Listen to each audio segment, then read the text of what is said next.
How's it going, guys? Welcome back. Today we got some more MLB The Show 19 Diamond Dynasty. As you guys know, it's very popular. We do a lot of videos on players I can get upgrades. Everybody wants to jump on those players. I can get the upgrades, make a lot of stubs, get the free upgrades, but there is also the chance that players get downgrades. And it is something we have to be very, very wary of at all times, because the last thing we want is to be owning a diamond that's going for 25, going for 30K, and all of a sudden he gets hit with the big downgrade. So today we're going to go over 4 diamonds that could potentially be seeing a downgrade in the future if their current appearances at the plate aren't changing. Do keep that in mind. Diamonds are based on, performance throughout the year. If you're doing good, your overall is going to go up. If you're doing bad, your overall is going to go down. So obviously these guys can turn it around in the next week or two and possibly avoid a downgrade. But I do think we have to be on complete downgrade alert for these 4 players right now if things don't change, especially the guys that are lower overalls like Chris Bryant. He's an 85 overall right now. I will say this, I'm not ready to sell him just yet, again, because it is early in the year. We're only a few weeks into the season. Sometimes they give these guys about a month, maybe 4, maybe 5, maybe 6 weeks to turn things around if they're still struggling. Then the downgrade comes in, but it is very important if you're thinking about buying one of these suckers. You don't want to buy him, wait a week or two, his price goes down more, and then you're forced to sell him when he turns to gold. It's always nice to kind of have the heads up on guys like this, and Chris Bryant is one of them. Why? Because he's got the 96 contact against the lefties, the 89 power against the lefties, and rightfully so. He's been very, very good against the left-handed pitching. But this year, he is batting 188 against left-handed pitching. Something you definitely have to be very cautious of. If he continues to struggle at the plate and he continues to struggle against lefties, SDS is going to be left with no other choice but to downgrade him a little bit.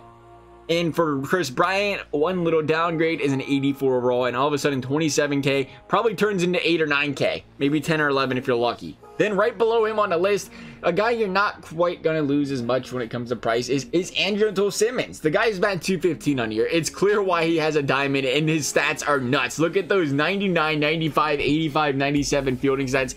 That shows you what fielding does in this game. That's why a lot of players have lower fielding stats, because they literally can carry you to a diamond. If Simmons had any sort of dominant plate ability, the guy'd be like a 92 or 93 overall, but he doesn't, and that is the big problem here. Is once again, he's batting 215 on a season. I imagine this guy's leash has to be super short. Granted, he's an amazing fielder because of his abilities at the plate. I mean, he has the ability to get hot, the ability to get cold. But it only takes a -1 for Simmons, and if he goes down to an 84, 83, I imagine him as a guy that's like 2 or 3K, because he has little value when it comes to your team because of his ability to hit the ball. It's not there. People love the good fielders, but when you're going to spend that much for a player, you want to spend it on guys that actually have good contact, good power. Simmons is not that guy right now, unfortunately. Number 3 is my good pal, Joey Votto. I hate to bring this one up. I really do. It's hurting me. Big Joey Votto guy, but again, Joey Votto is batting 240 right now. He batted 284 last year, which is solid indeed. Still had the great on base percentage. Still has a great on base percentage this year. I don't see his discipline and his clutch changing too much. They just moved him to first in the lineup. That's not going to help his power numbers. But more importantly, he had 12 home runs last year, and he has 1 home run this year. Again, he's on pace for 6 home runs. Not really, about 8 or 9. Who am I kidding? We're only halfway through April. I keep thinking we're farther through April. The early start to the baseball season gets me every time. But again, I think the reason Votto still has the diamond is because he did not have the power numbers to be a diamond last year. Let's be completely frank and honest about that. But he's been such a predominantly good hitter his entire career that SDS didn't drop him completely yet.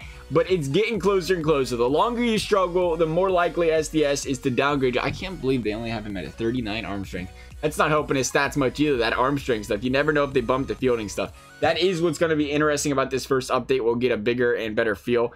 Do we see guys get better fielding stats? We'll have to look. They'll show us the notes of some of these guys that are diamond right now, even if they do struggle and get a downgrade in other categories, because we do see that usually these guys get upgrades throughout the year, but you still have to be diamond worthy to get those upgrades. Right now, Votto's struggling to be that. Again, a guy you keep your eyes on. It's not a guarantee he's going to get downgraded. Votto can turn it around real quickly. He's been known to start the season off slow pretty much every single year. So we'll see what happens there. He turns it around if they downgrade him or not. But last but not least is Steven Strasburg. Again, we look at the 2018 stats. A 3.74 ERA, 1.20 whip. Not very good numbers, especially in the NL. A 3.74, I should be very careful how I say that. It's good. Anybody will take that as your 2, your 3, or 4 the guy starter in a lineup. But when it comes to diamonds, a 374 in the National League is not good. That is not diamond worthy. But again, they talk about, you know, the year before that he had a dominant season, so he gets a little bit of that break. But here we are in year number 3 now, where he has a 5.5 ERA. He got lit up again last night. Strasburg has to be on the cusp of getting a downgrade. I'd be watching him very carefully. Again, it's a pitcher though. Pitchers take a little bit longer to get downgrades. Another bad starter too though, and he's got to be looking at that downgrade to an 84, and he's only 14K right now, so he's not a terrible price. People are aware of it. They're not taking too many chances on Strasburg, but those are 4 guys who I think have a very solid chance of getting a downgrade if they don't pick it up sometime soon. As for this video though, guys, I hope you found it helpful. Thank you guys for watching. We'll see you next time.